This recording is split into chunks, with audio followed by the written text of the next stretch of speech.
Hello everyone, and welcome to Gaming in the Wild, a video games podcast about games from the artistic, creative side of the tracks, from indie to AAA. My name's John, I'm your host. I'm recording out in Reykjavik, Iceland as always, on a bleak, grey, rainy summer day. So not much summer going on out here, but luckily for me, games have just been popping off constantly for the last couple of months.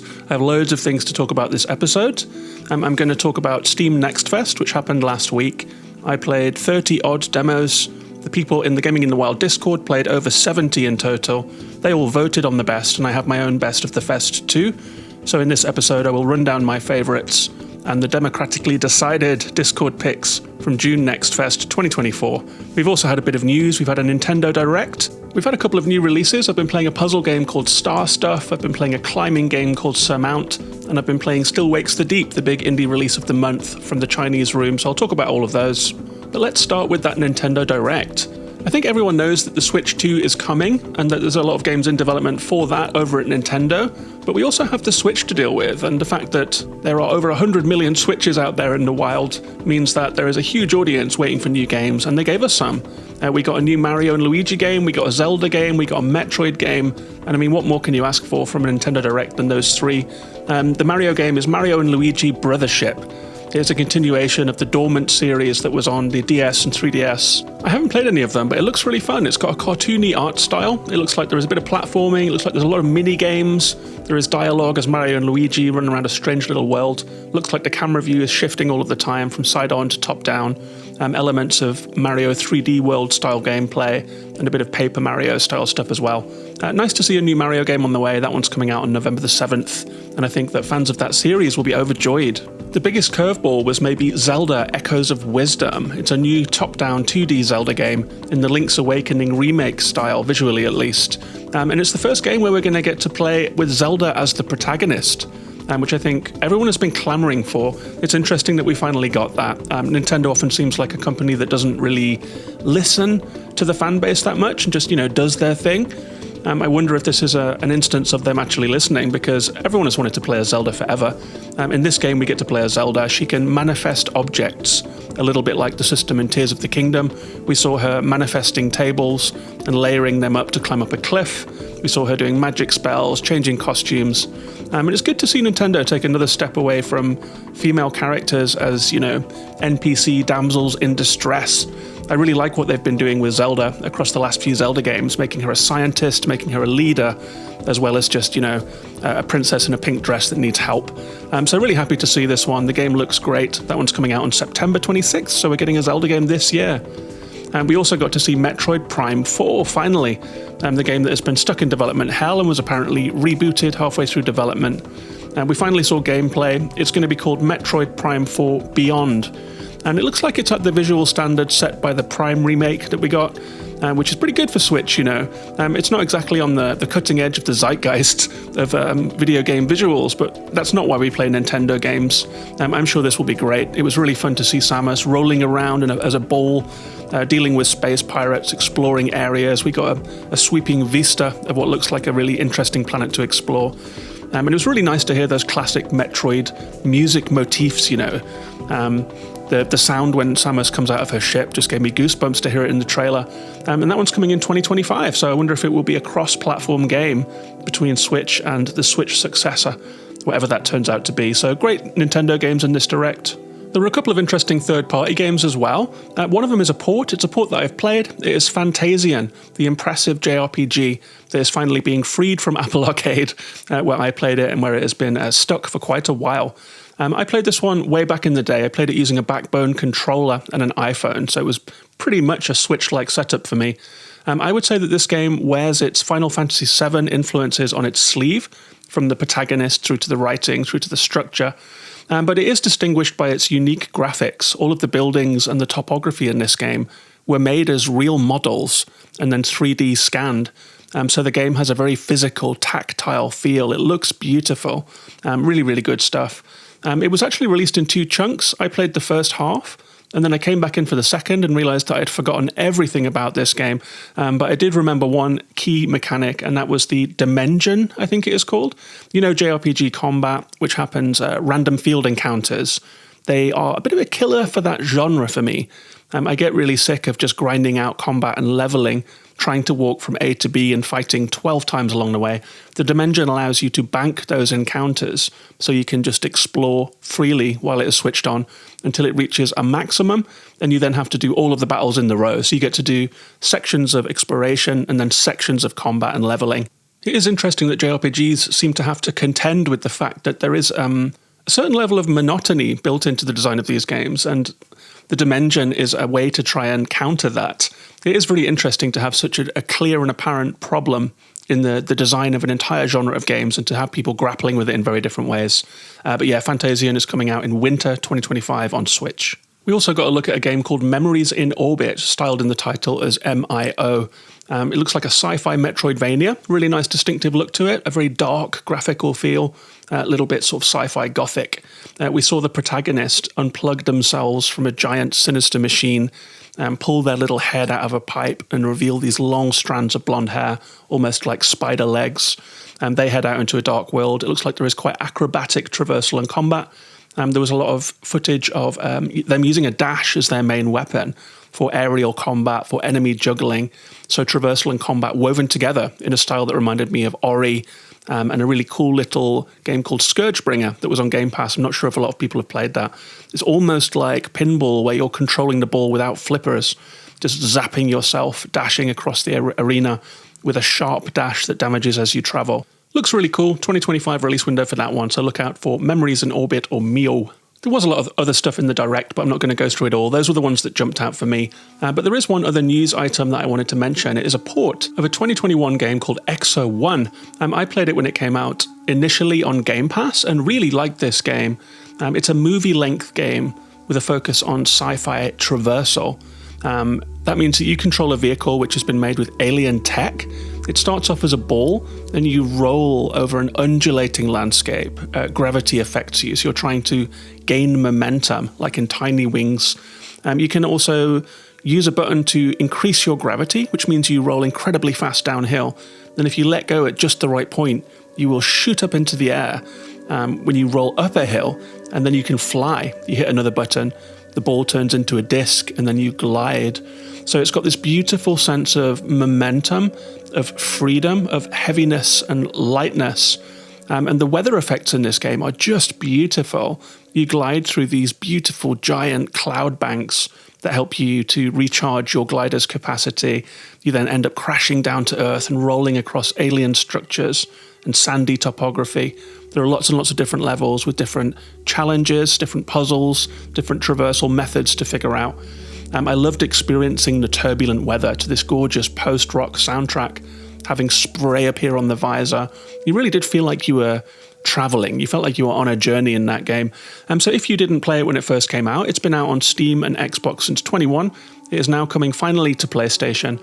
I really recommend it if you're a PlayStation player who missed this one. It's movie length. It's like 2 to 3 hours. And it's coming out on June 27th on PS5.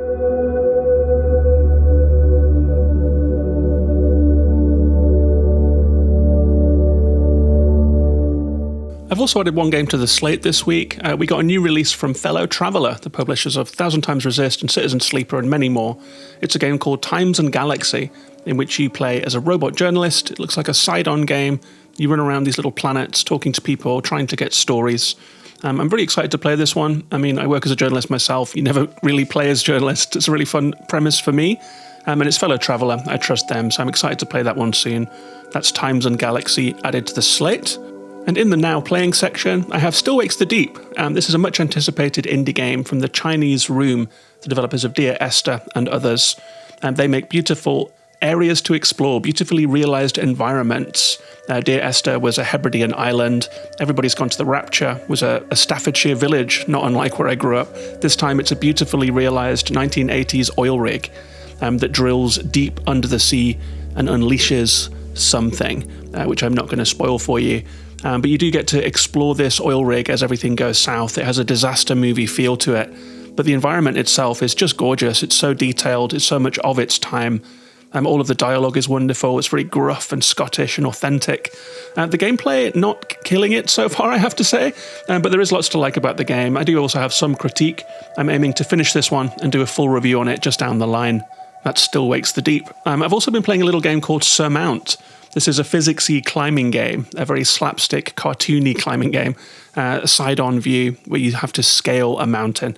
Imagine like a 2D Jusant meets a short hike meets getting over it with Bennett Foddy. So you have to fling your little guy around from handhold to handhold by spinning around and letting go. They will shoot into the air. Sometimes they will catch the wind. It's all very imprecise and slapstick, but in quite a fun way. It's genuinely delightful and quite addictive too. The only downside I've had so far is that some of the levels are procedurally generated, and I found that some of them were just impossible to pass. So the computer had placed elements here and there, like unclimbable walls, caves that you can't get through, small spaces you can't squeeze through, high handholds that you can't reach, even using all of the tools at your disposal. So I've had to quit out of runs a few times, which is a shame because it is a run-based game. If you fail the mountain, you go back to base camp and you start again. So the procedural level generation fails are kind of hitting the enjoyment just a little, but I don't want to focus on the negative here because I'm having a great time with it. I think I've played 3 or 4 hours of it. It is my current podcast game, bedtime game. I'll do like a couple of levels. Loads of difficulty settings. I've actually turned down the gravity and turned up my endurance to help me get through it faster, and I'm actually having a much better time with it. It's not a game that I want a huge challenge from, just simple enjoyment, so that's been really helpful. But I will do a full review of that one later. That was Surmount. And finally, in Now Playing, I've been dipping into Star Stuff, a game that was in the Women-Led Games showcase last week. This one is a really cute one, I think. It's very Nintendo-y. If you like a Nintendo-y game and you like puzzles, then don't sleep on Star Stuff. It's a top-down, cute sci-fi puzzle game. You need to program sequences of robots to pass each little puzzle arena. So you have a robot that can pick things up and drop them, and you have one robot that can just walk around and stand on switches, and other robots get introduced to add complexity. But an example of a puzzle in this one is that you might walk in, you might see that there is a bridge that needs to be raised, and it is only raised when someone is standing on button A. There is a jump pad on button B. So you can set it up so that the robot will stand in the right place to allow you to cross the bridge, and then as you press a button, will be triggered to do its second action that you've programmed it to do, which is to activate a jump pad, which you can then use to get to the destination. So it's programming simple actions in sequence. You can make robots wait for something to happen before they carry out their next action. So a lot of trial and error, but I really, really enjoyed that. It doesn't sound like the kind of thing that I would intuitively like, but the puzzles are so well designed, and I loved the trial and error. Just figuring out the first action, figuring out the second, figuring how long to make the robots wait. And sometimes they are quite challenging, but you feel like a genius when you get them right. The difficulty is ramping up, so we'll see if I can keep up with it, but I think I'm on the 3rd world now. Not sure how many there are. I've been flying through the puzzles, really enjoying it. It's so polished. It looks great, it sounds great, and it feels Nintendo-y. So if you do like the sound of a process puzzle game with a Nintendo level of polish and simplicity and clarity, then check it out. That's Star Stuff. And just before we get to Steam Next Fest, I would like to thank one of the show's biggest supporters, Magic Mind. Magic Mind is a performance shot, a productivity shot. You buy it in trays of 15 drinks, you take one every morning, it's just a couple of gulps and it is gone. It is full of ingredients that will help you to stay alert throughout the day. I'm actually just looking at the ingredients list now. There is so much compressed into a Magic Mind shot. I've tried it out myself and I found that it really did work. And I'm really, really curious about all of these ingredients. They've really done the research here, and they've pulled in loads of different mental alertness stuff. It contains Bacopa moneri, a herb. It contains organic lion's mane mushrooms, which are helpful for mood and memory and focus. It contains turmeric, vitamin C, cordyceps mushrooms, vitamin B complex, organic ashwagandha, which is a root that is used from Asia to help with calm and focus as well. Rhodioli rosea, which supports mental endurance and combats fatigue, and organic matcha, and I absolutely love matcha. So I tried out one tray of this drink and it really did help me to rocket through my to-do list. I did find myself feeling calm, focused, and less distracted than usual. If that sounds good to you and you'd like to try it out and see if it works for you, go to magicmind.com to support the sponsor of this podcast, and a big thank you to Magic Mind for supporting the show. You can always support this podcast as well by becoming a patron at patreon.com/gaminginthewild, joining the patron-only Discord and getting bonus episodes and that sort of thing. You can also support the podcast by dropping a rating or a review wherever you listen, sharing with a friend. All of that is very much appreciated. So big thank you to all of the show's patrons, and thank you to you if that's something that you would consider. And with all of that said, let's get on with the show.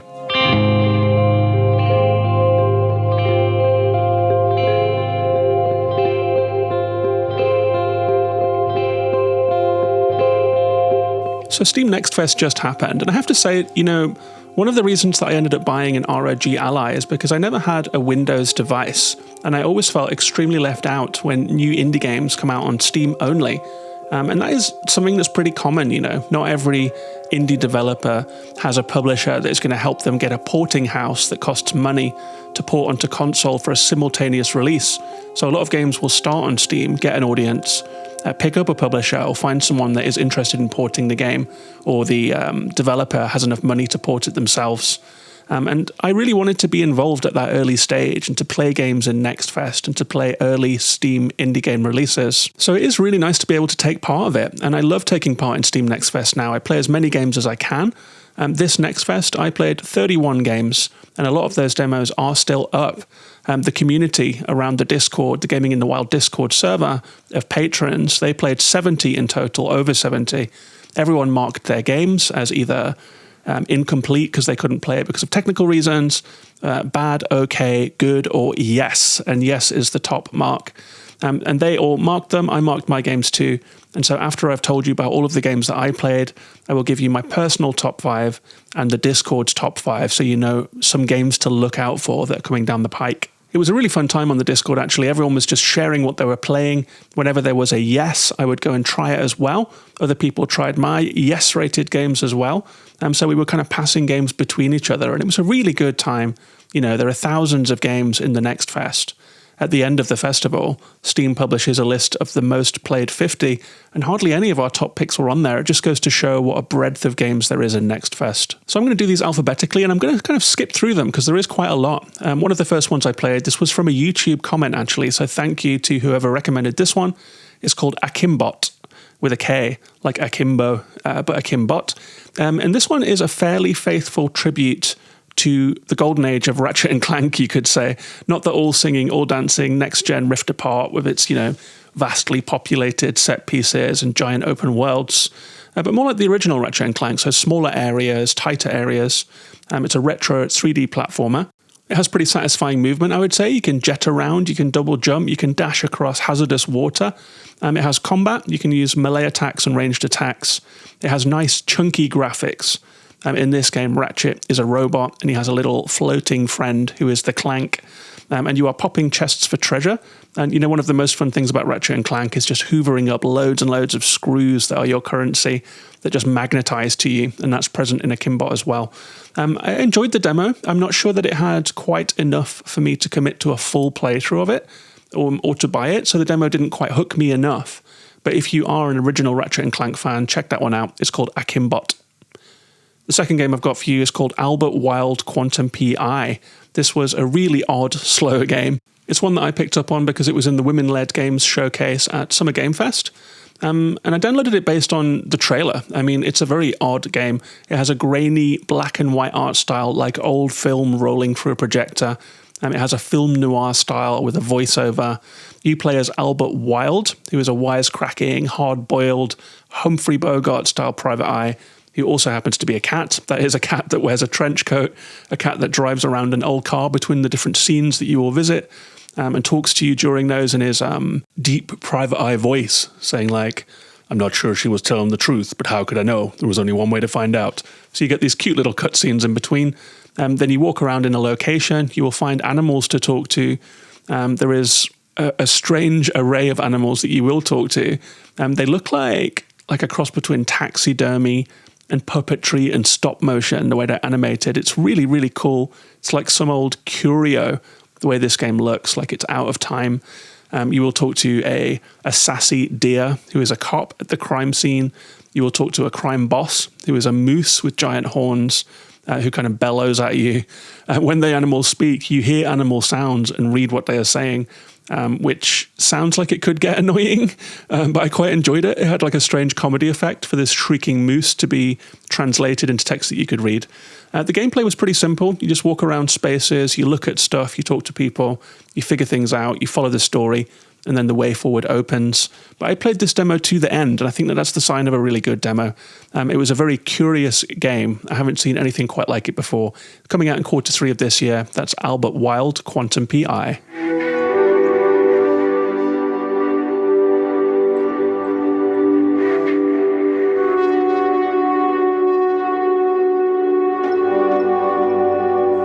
I also played a popular game that was coming up through the ranks of the festival called Arranger.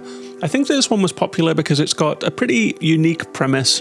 It's a top-down Zelda-like game, but rather than moving around by walking, every time you move left or right, you are set on a sliding block puzzle, so the whole world moves with you. For example, if you move towards someone who is on a ladder leaning against a building, by moving, the ladder moves too. So there's a comedy moment there where someone falls off the ladder because your power is a power that can change the world around you to open ways forward, but also a power that can damage the world around you and cause a lot of trouble. So it's full of sight gags. And you can do things like tidy up a room by shuffling the trash around into a can. And there is endless potential here for puzzles. It's quite cool. It's very well presented. I will say that I felt lost in it pretty quickly, like the form of logic that it takes to solve puzzles. You know, sometimes you either get it or you don't. There are games where I get it straight away, like Star Stuff, as I mentioned earlier, when I feel in sort of simpatico mind meld with whoever designed the puzzles. Arranger, I did not, so I'm not sure that this is the game for me, but that doesn't mean that you shouldn't try it. The demo is still up. It's a cool sliding block puzzle, Zelda-style RPG, quite original. Arranger, out on July 25th. I also played Bo, Path of the Teal Lotus, that's Bo, B-O. It's a well-presented action platformer / Metroidvania, an extremely Hollow Knight-influenced game, I would say, in its look and feel, but it trades in that creepy Hallow Nest setting for Japanese mysticism and folklore. There's a lot of yokai standing around, there are Mononoke-style megafauna, something big going down in the woods. I really liked playing through the game. I didn't get to the end of the demo on this one, but I did play quite a bit of it. The movement felt a little bit light and floaty to me, I would say, but there is also a cool juggle jump, where if you jump into the air and you strike something, you can jump again, and you can bank that. So you can chain together these very acrobatic, aerobic sequences of movement that felt really, really good, actually. I love that kind of shit. It has really good combat too. The first boss has you trampolining around the arena, striking them to stay off the ground, using your double jump, your banked double jump to stay in the air. Very nice looking too, line-drawn art style. So if you want a classy action platformer with Metroidvania elements and Eastern mysticism, play Nine Souls. Play Bo, Path of the Teal Lotus.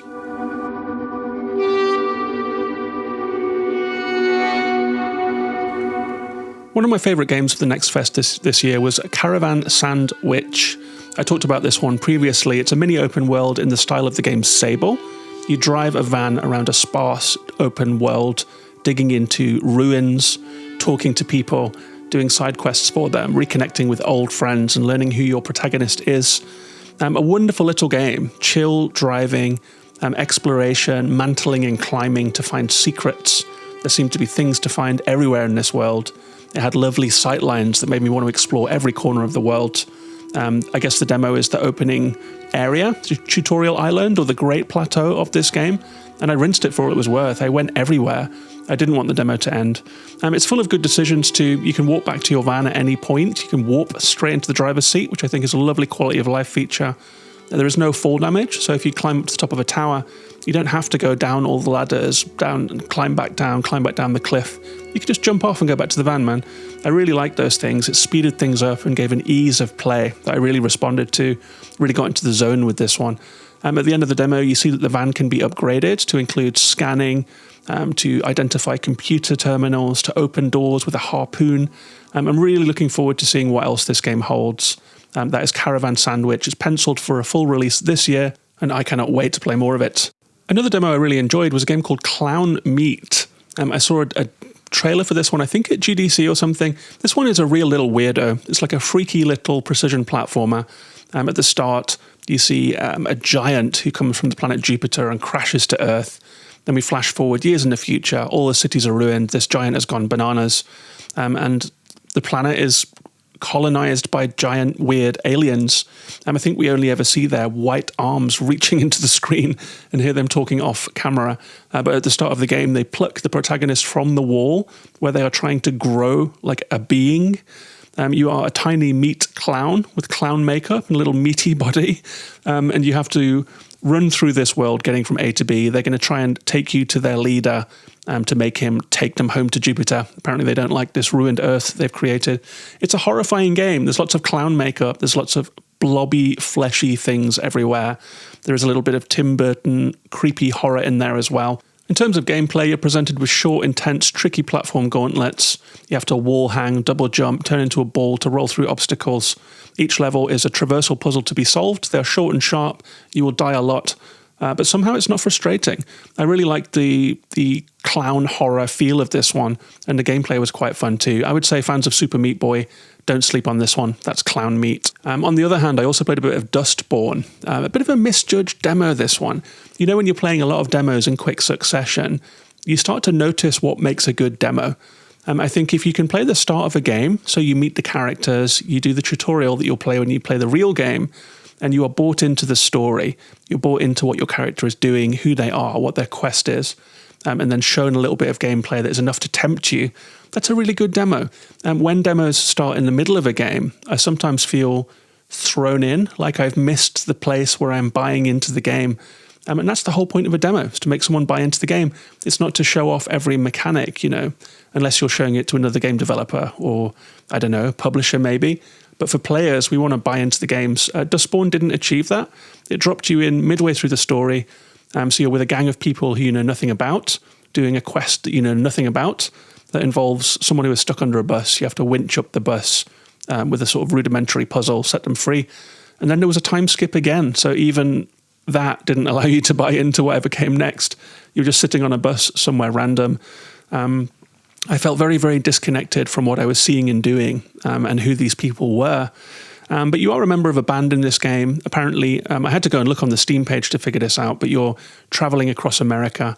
It's a choice-based game with conversational moments where you'll choose a direction that affects the future.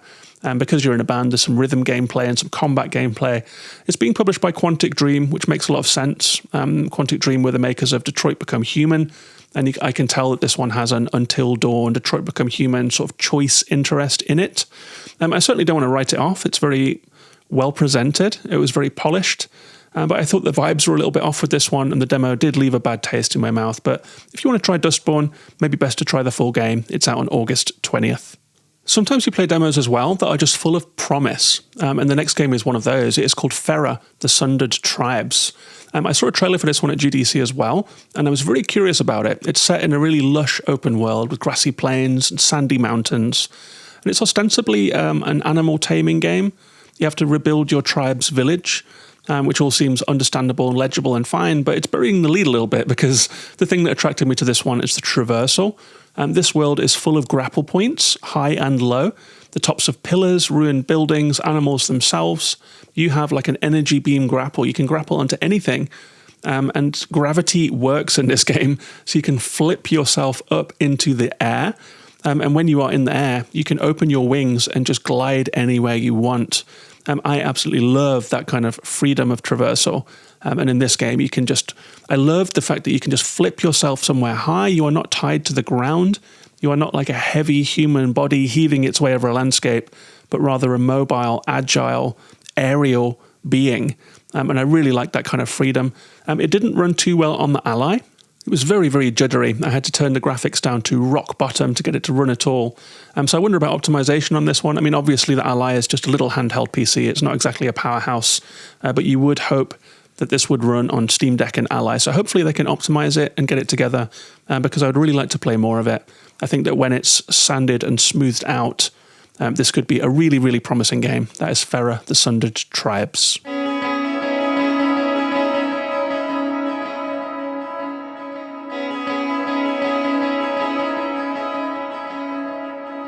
One of the more improbable picks, I think, if given my taste in games, is Grapple Dog's Cosmic Canines. I did not play the original Grapple Dog, but I wishlisted it after playing this demo.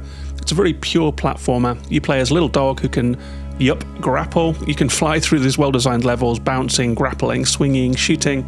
The controls feel awesome. It's tight. You feel mobile. It's fast-moving, well-designed. You find secrets, so you're rewarded for sniffing around the levels. And it was nice to play a game like this in this demo selection. I think my taste in games doesn't always lead me to these kind of simple gameplay-first games. I'm often drawn to dialogue-heavy, narrative, exploration-type experiences. But this demo was really just a Mario-style sugar rush. Everything felt perfect, which is not easy to do. You know, it felt precise, I felt in control. This time around, because it's a sequel, there are multiple playable characters. I tried out a few of them. The grapple dog himself was just very nice to control. I also played a level as a Rambo-style commando dog who felt heavier and had explosive weaponry and stuff. Just very, very good shit. Try this one out if you like platformers and retro games. That's Grapple Dogs, Cosmic Canines, out on August 15th. On the other side of the spectrum, I also played Lock, L-O-K, and I love Wordle, I love Wellword, I love newspaper-style word puzzles, I play them every day. Lock is one of those, and it did actually start out as a puzzle book by a Slovenian puzzle creator, and this is the digital version of it. It's a mixture of word search and Sudoku. You have to see a big jumble of words, a jumble of letters, and spot little words within them, like L-O-K, lock, and T-L-A-K, tlak. Within the jumble, you can then select those words, and when you do, that triggers different effects. Your aim is to blank out all of the letters using all of the tools at your disposal. There is a new puzzle every day, Wordle style, and I had a lovely time with this one. I liked the rate at which it introduced new words. You have to hold them all in your mind, spot them, and figure out the right order to play the words in order to clear a level. Really, really fun. The demo is still up on Steam. That's Lock.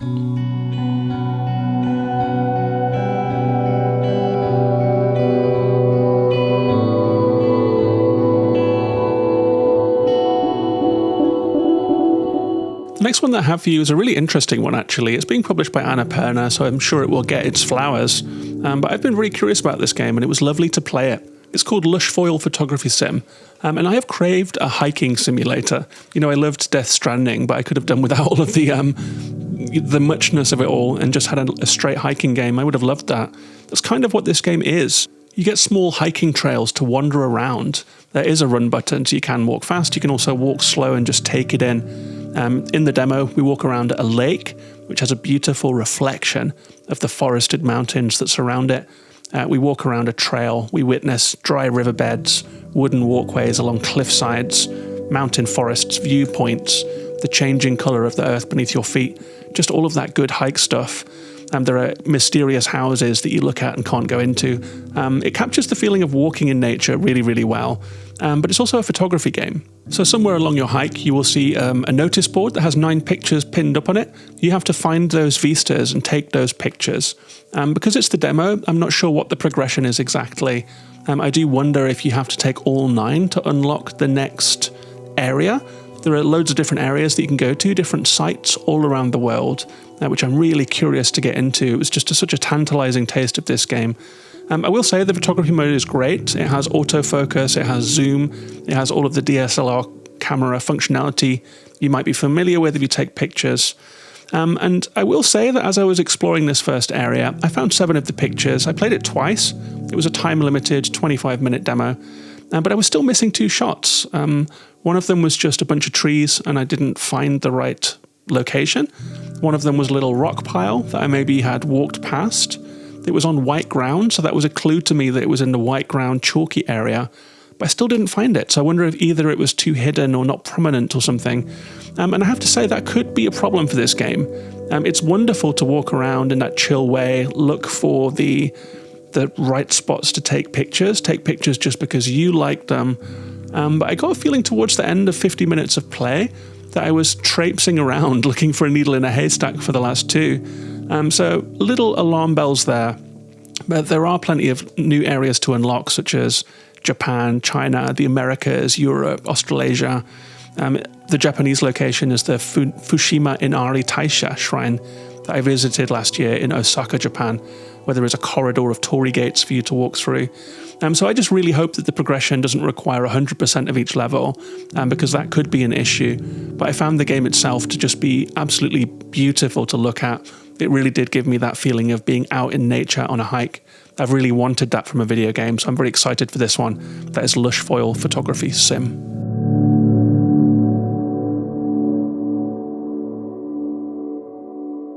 We also got a demo for Phantom Spark. This is a gorgeous sci-fi time trial racing game. You race along short A to B tracks, so no laps.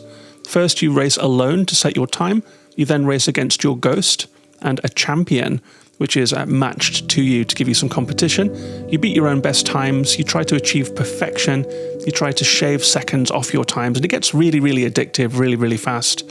If you don't think time trial racing sounds exciting, trust me, it is here. I think when people see this game with its floating craft and its futuristic world, their minds go to Wipeout or Redout. But this game is leagues ahead of both of those series. The controls are spectacularly good. It feels like flying. There is an amazing sense of speed. The art is gorgeous. It's a real colourful blast. The music is excellent with this kind of 90s breaks going on. I think this one is something really special. Even if it isn't your genre, please give this a try. That's Phantom Spark. Full disclosure, I know the developers of this game, but that did not affect my opinion. I've met people that were making games I didn't like, and I either didn't talk about them or was very honest with them. I really do think Phantom Spark is something special. So check that one out. The demo's still up. 4 more to go. I'm going to rocket through them. I also played a little bit of Randomice. This is a clever little mini Metroidvania. It has a sketchbook art style, looks like it's drawn in pencil, a side-on view. You play as a little mouse, small on the screen, who is exploring a big human house. You meet other mice around the place. You help them out with their quests. They give you rewards. You find hidden things. You try to climb and use the skills at your disposal to get further into the house, to get up onto a table, up into a chandelier, upstairs into another room. And each level mimics the progression of a Metroidvania in that you start with nothing and you have to get all of your skills back throughout the level. You start with nothing in every level, so it's like the full progression of a Metroidvania game again and again and again and again, which is really fun because you're constantly ending up with nothing and having to think hard about where to find things. That could be a problem in this game. It could be a problem that you've explored everywhere, you've met loads of mice, and you've forgotten where to progress forward. Cleverly, there is a hints system that will point you to any unexplored routes that have opened up to you, which I love. That is a huge quality of life feature. I used it several times in the demo. Really, really enjoyed that one.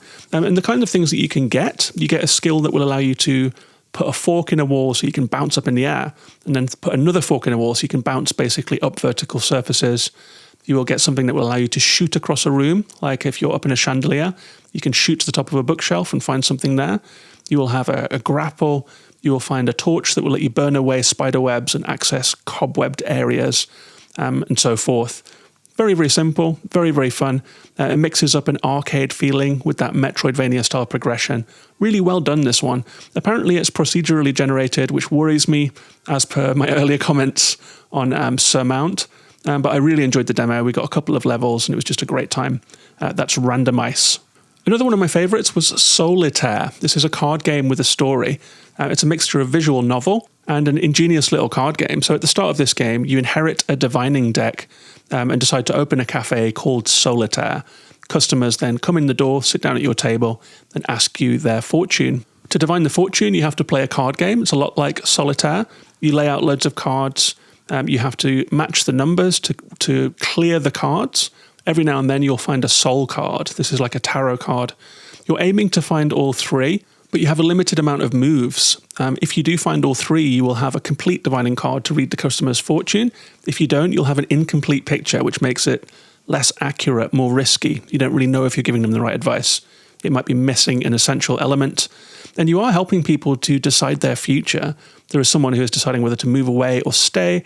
There is your young sibling or friend who is trying to decide whether to go to an expensive school, take out a loan, or a cheaper school that isn't as good to help chase their dreams. So you're changing the courses of people's lives with these decisions and the advice that you are giving, which made me immediately invested in the game.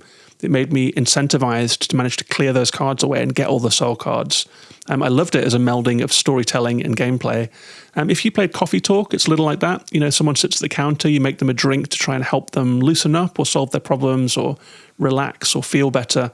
It's a little bit like that. It has that Coffee Talk energy, but the gameplay here is better. I mean, the card game is just fantastic fun, really addictive right off the bat. I cannot wait to play more of this one. That is Solitaire. Another really good one was called The Alters. You may have seen a trailer for this one. I think it was in a PlayStation showcase. It was in some big showcase. A lot like the art sci-fi film Moon, if you've seen that one. This is a sci-fi narrative adventure. It's cinematic. You play as the sole surviving crew member of an exploratory mission to an alien moon.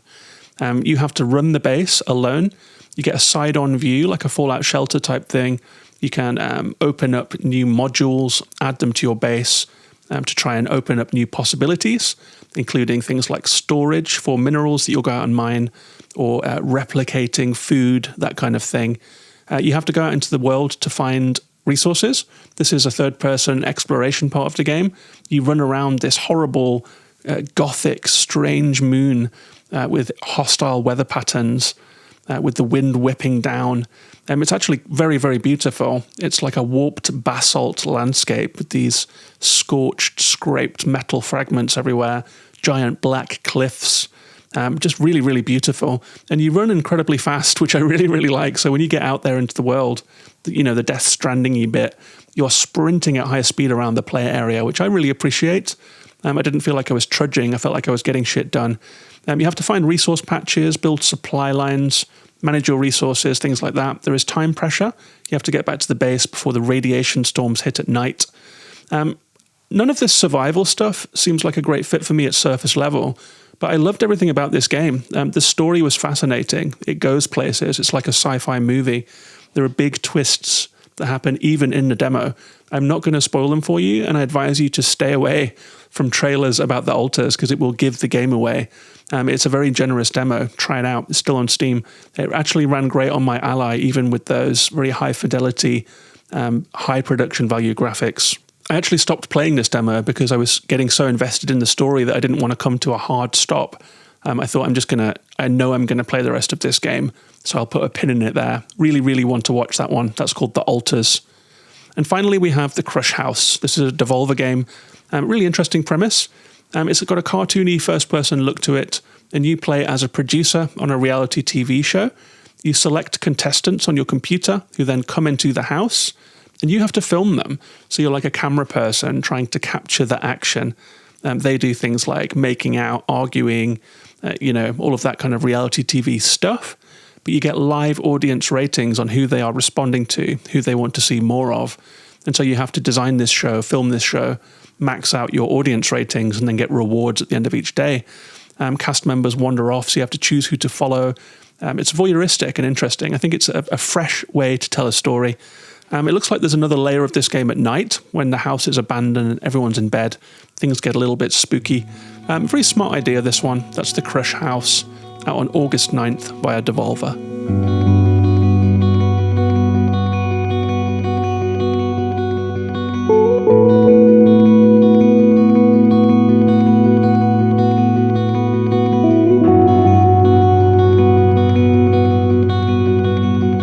So that's the end of the games that I really responded to. There were a couple I played that I didn't connect with. I played a bit of Pinball Spire. People really like this one. It's a pinball platformer where the protagonist is the ball. You have to play through various pinball table levels. I found that the progression was a bit weird, and you have to do the last room again if you fail a room. So I didn't quite connect with it, but some people liked it. I also played a little bit of Self-Loss, a pretty top-down puzzler with nice water effects. Really slow walk speed just killed that one for me. I don't think I could commit to a game where I'm going to be very frustrated at movement, I also tried out Sunokuni, a top-down brawler based on Japanese hip-hop aesthetics. Loved the look, loved the key art, played it, and just could not gel with it. And finally, I played Shim, a game that I've been looking forward to. I felt that the jumping was really off. I really didn't enjoy the gameplay. It felt like clunky and creaky and odd. I was a bit let down by that one, but that game's coming out in full soon. I'm going to give that a second try because I love the aesthetic so much of jumping between shadows. It's just an ingenious concept and it looks so nice. I want to like it. I'm going to give that one a second go, but sometimes you just never know until you go hands-on, That's why it's so fun to play demos. As for the best of the fest, just to round things off, I will start with my own. At number 5, I've got Phantom Spark, the driving game. Absolutely love playing that game. I love the sense of speed and freedom. I've played more than the demo, and I can tell you this is a really great game. Check out Phantom Spark for sure. Number 4, Lush Foil Photography Sim. It's the hiking game that I've been waiting for. A couple of little kinks to iron out there. I really hope that the progression isn't locked to 100%ing. But I adored my time walking around that lake. It just made me feel so calm.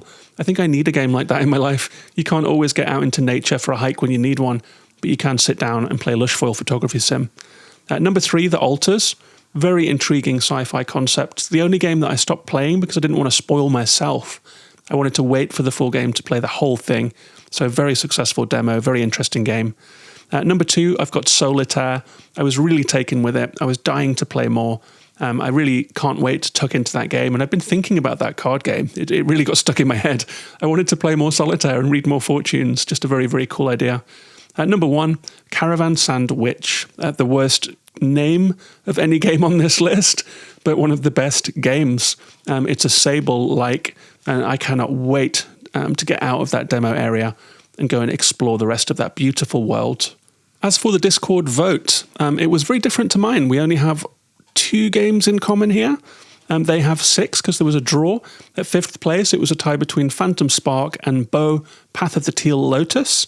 That was the Japanese Hollow Knight-like. Very cool little game. Both of those got 3 yes votes and 2 good votes. At number 4, we have the Altars, which I've just talked about. That one got 3 yes votes and 1 good vote. Number 3, we have Tactical Breach Wizards, which got 3 yes votes. I have not played that one. Very interesting. I will have to go and look that up. Number 2, we had Thank Goodness You're Here. This is actually one that could have made my list. This was a funny little game. It's made by the makers of The Good Time Garden, a free 20-minute game on Steam with very bizarre sense of humour and a very distinctive cartoony art style. Check that one out for sure. That got 4 yes votes and 1 good. And at the top was Randomice, which got 4 yes votes. So people loved Randomice. I love seeing which games appeal to the wider group, you know. And not everyone played everything, so it's only representative of what everyone played. But the fact that Randomice got 4 yes votes, that one of those was mine. Really good little game, that one. So there we go. Hope you enjoyed that. That's the end of the roundup for Steam Next Fest of June 2024.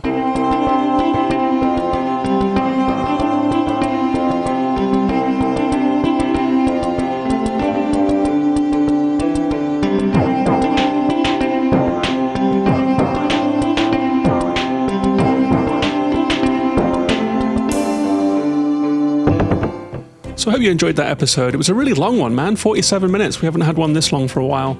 Lots in here. We had the Nintendo Direct. We had Exo 1 coming to PS5. We heard some music from that throughout the episode. We had Still Wakes the Deep, Surmount, Star Stuff, and then the Steam Next Fest roundup. I would like to say a big thank you to Dovetail for organising the Discord play-along. Dovetail made a spreadsheet so everyone could rate their different games that they were playing. That was really, really helpful and fun to do, so thanks very much to Dovetail. Whilst I'm saying thank you to Dovetail, please go and check out their podcast. They've just started a new podcast called Pages of Play, and it's really, really good. So congratulations to Dovetail, and go and check out Pages of Play podcast. If you like gaming in the wild, I think you're going to like that show too. Also, a big thank you to all of the different patrons in the Discord who took part in the Steam Next Fest play-along. They are all patrons of the show. If you would like to become a patron yourself and join that community, it's patreon.com/gaminginthewild. It's only $1 a month. You get to come and join us in the Discord and take part in all kinds of fun activities over there. Tell us what you're playing, hear what we're playing.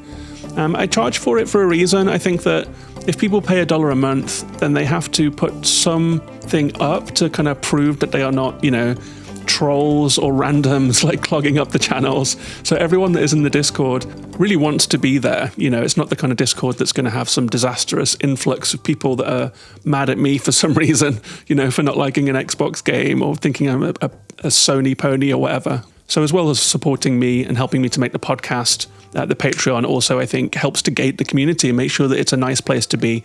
And it really, really is. So come and join us. It's patreon.com/gaminginthewild. I realise that I've been clapping my hands emphatically while I've been speaking this episode. So if you've been hearing a sound like this as I've been speaking to make a point, then sorry about that. I don't know why I'm doing that all of a sudden. I just was this time. Anyway, that's it for this episode. I'll be back next week. Take care of yourselves and each other, and bye-bye for now.